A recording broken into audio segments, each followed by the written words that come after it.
Hi, அனைவருக்கும் அமியோகத்தின் மகிழ்ச்சியான வணக்கம். இன்னைக்கு நம்ம பார்க்க போகிற டாபிக் உடல் மற்றும் மனம் நச்சு நீக்குவது பற்றி, டிடாக்சிஃபிகேஷன்.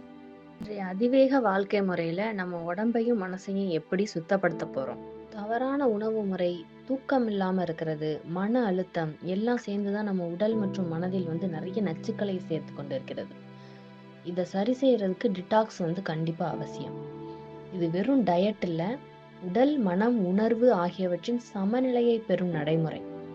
ஃபர்ஸ்ட் நம்ம வாழ்க்கை முறையில் நம்ம எதை தினமும் கடைபிடிக்கணும் அப்படின்னு சொல்லி நமக்குள்ள நம்ம ஒரு உறுதிமொழி எடுத்துக்கணும். இது நம்ம உடலை டிடாக்ஸ் பண்ணக்கூடியது. தினமும் 8 to 12 டம்ளர் தண்ணி குடிக்கணும்.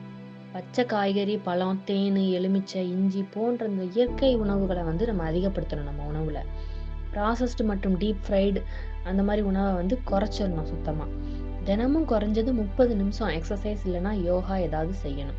நம்மள பலர் உடலை கவனிக்கும் போது நம்ம மனசை மறந்து போயிடுறோம். ஸோ மனதில் தேங்கும் எண்ணங்கள், கோபம், ஆசை, பயம், உற்சாகமின்மை எல்லாமே டாக்ஸின்ஸ் தான். அதனால் நம்ம மனசை நம்ம எப்படி டிடாக்ஸ் செய்யறது? மெடிடேஷன் பண்ணுங்க. தினமும் ஒரு 10 to 20 நிமிஷம் தியானம் பண்ணுங்க. நம்ம மூச்சை கவனிக்கிறது நம்ம மனசை தூய்மைப்படுத்தும். அதே மாதிரி டிஜிட்டல் டிடாக்ஸ். நம்ம சோஷியல் மீடியா அதிகமாக யூஸ் பண்ணுறோம். மொபைல் யூஸ் ரொம்ப அதிகமாகிடுச்சு. ஸோ ஒரு நாளைக்கு நீங்கள் சில பேர்லாம் 8 ஹவர்ஸ்க்கு மேலே கூட யூஸ் பண்ணுறாங்க. நீங்கள் அதுலேருந்து ஒரு மணி நேரம் 2 மணி நேரத்தை குறைங்க. அந்த நியூஸ் ஓவர்லோட்லாம் நம்ம மன அழுத்தத்துக்கு காரணமாகுது. அதனால் அதை கொஞ்சம் குறைச்சிக்கணும். நம்ம நன்றி உணர்வோடு இருக்கணும். டெய்லி ஒரு 3 தடவையாவது நம்ம நன்றி உணர்வை நம்ம வெளிப்படுத்தணும். பாசிட்டிவ் பீப்புளோட இருக்கணும். நம்மை சூழும் ஆற்றல் நம்ம மனதை கண்டிப்பாக மாற்றும்.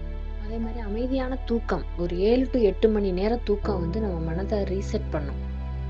தென் உணர்ச்சி டிடாக்ஸ். உள்ளம் தெளிவாக உணர்ச்சி டிடாக்ஸ் அப்படிங்கிற மறைச்சு வச்சிருக்க அந்த வலிய உணர்வுகளை விடுவிப்பது. மனதில் உள்ளதை எழுதிங்க. Crying therapy. அழுவது தவறே கிடையாது, அதை வெளியேற்றம் தான். ஸோ ஃபர்கிவ்னஸ் ப்ராக்டிஸ் பண்ணணும். கோபத்தை நம்ம விட்டுறணும். இதனால் நம்ம உடலும் மனமும் சமநிலை பெற்று நம்மளது ஆரோக்கியம் மேம்படும். இது போன்ற உடல்நலம், மனநலம் சார்ந்த வாழ்க்கை முறைக்கு என்றும் இணைந்திருங்கள். அமியோகம். நன்றி, வணக்கம்.